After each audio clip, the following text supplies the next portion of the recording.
है उसमें ये बात बड़ी गोपनीय बात वर्णन कर रहे हैं, उसका ध्यान रखिएगा जरा। ये पति और पत्नी का संवाद चल रहा है। मरने वाला व्यक्ति मरता है तो पत्नी पति से कह रही है, तुम किसके सहारे छोड़कर जा रहे हो मुझे और अपने बच्चों को।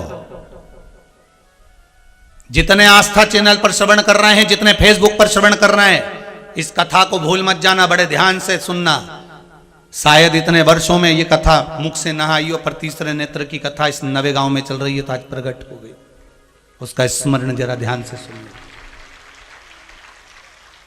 एक पत्नी का पति अंतिम सांसें गिन रहा है, बॉडी पड़ी है और अंतिम सांसें गिन रहा है, मरने वाला है, प्राण छूटने वाला है। यमराज सामने खड़े हुए हैं, यमदूत सम्मुख खड़े हुए हैं, मृत्यु देवी सामने खड़ी है, मर रहा है और अंतिम सांसें पत्नी कह रही है, रोती चीखती चिल्लाती कह रही है, तुम मुझे और अपने बच्चों को किसके सहारे छोड़कर जा रहे हो। इतने में पति कहता है, जब किसी के प्राण छूटते हैं तो भगवान भी एग्रीमेंट कर लेता है, जैसे ऑपरेशन के समय पर डॉक्टर एग्रीमेंट करता है। बोलो करता है कि नहीं करता।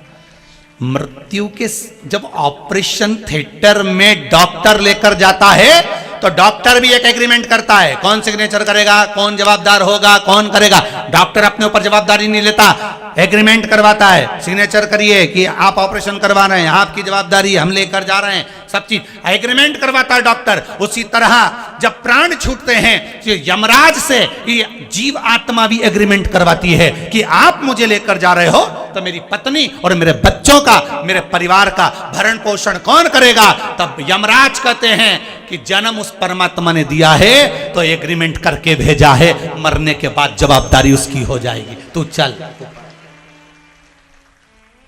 मरने के बाद तुम्हारी जवाबदारी नहीं है कि तुम्हारे बच्चों का पालन कौन करेगा, तुम्हारी पत्नी का पालन कौन करेगा, कौन उनको भोजन देगा, कौन तुम्हारे बच्चों को पढ़ाएगा, कौन स्कूल तक छोड़कर आएगा। जिसने तुमको लेकर जा रहा है, जो तुम्हारी जीवात्मा को खींच कर लेकर जा रहा है, वो एग्रीमेंट कर कर आया है। भगवान विष्णु के यहाँ से सूचना मिलती है, इसको उठा कर लाओ, मतलब फाइल तैयार है, एग्रीमेंट पूरा है, यमराज लेकर जा रहे हैं। तो कहते हैं, तो यहाँ पति अपनी पत्नी से कह रहा है, तू पूछ रही है कि तुम्हारे जाने के बाद मैं किसके सहारे रहूंगी, बच्चे किसके सहारे रहेंगे, कौन संभालेगा हमको। तो पति ने मरते मरते कह दिया, तू चिंता मत करना, जिसने जन्म दिया है मृत्यु वही देता है और मेरे जाने के बाद ये पूरी सत्ता भी वही संभाल लेता है। तू क्यों चिंता करती है, तू क्यों टेंशन।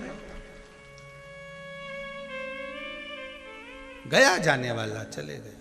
अब ईमानदारी से बोलो, दादा परदादा मर के चले गए तो तुमने क्या रोटी खाना छोड़ दिया। जम के बोलिए जरा। दादा परदादा मर के चले गए तो तुमने क्या श्रृंगार करना छोड़ दिया। दादा परदादा मर के चले गए तो तुमने कभी घर में गुलाब जामुन नहीं बनाई क्या। दादा परदादा मर के चले गए तो तुम गाड़ी से घूमने नहीं गए क्या। दादा परदादा मर के चले गए तो जमीन नहीं संभली क्या। दादा परदादा मर के चले गए तो दुकान नहीं चली क्या। दादा परदादा मर के चले गए तो बच्चों का पालन नहीं हुआ क्या। दादा परदादा मर के चले गए तो क्या किसी ने कोई चीज का संभाल नहीं हुआ क्या। हुआ, बस कहीं ज्यादा कहीं कम, कहीं घी घना कहीं मुट्ठी चना, संभालने वाले ने संभाला। कितने मरे कोरोना महामारी में, अंदाजा लगाइए जरा। ढेरों चले गए ककड़ी भुट्टे की तरह, ढेरों। जो हॉस्पिटल जाता था घबराहट में यूं ही मर जाता था कि अब कोरोना हो गया है, मर जाएंगे। और शिव महापुराण पूरे साल 2 साल जब तक कोरोना चलता रहा, शिव महापुराण बिल पावर मजबूत करती रही कि घबराना मती, शंकर है तुम्हारे साथ हॉस्पिटल में। इसलिए कई ठीक होकर भी आ गए। शिव है तुम्हारे साथ में, शंकर बैठा है तुम्हारे साथ में, तुम घबराना मत, शिव तुम्हारे साथ में है। ये शिव महापुराण कोरोना महामारी में औषधि का काम कर रही थी। खड़ा है शिव, शंकर तुम्हारे साथ में, क्यों घबराते हो। कितने मर गए कोरोना महामारी में, ढेर चले गए। अब बताओ, इनकी पत्नी, इनके बच्चे, इनका पति, इनका परिवार का भरण पोषण कौन सा पड़ोसी कर रहा है। बोलो, कोई पड़ोसी कर रहा है। रिश्तेदार क्या 2 रोटी दे रहे हैं। मरने के 15 दिन ही सही से कर देना, वही बहुत है रे रिश्तेदारों, वही बहुत है।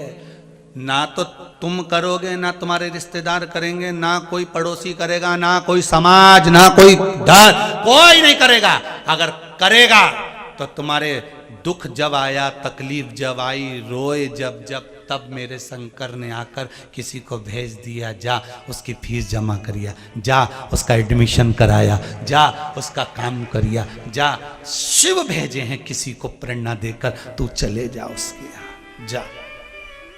वो घबराए, तू जा।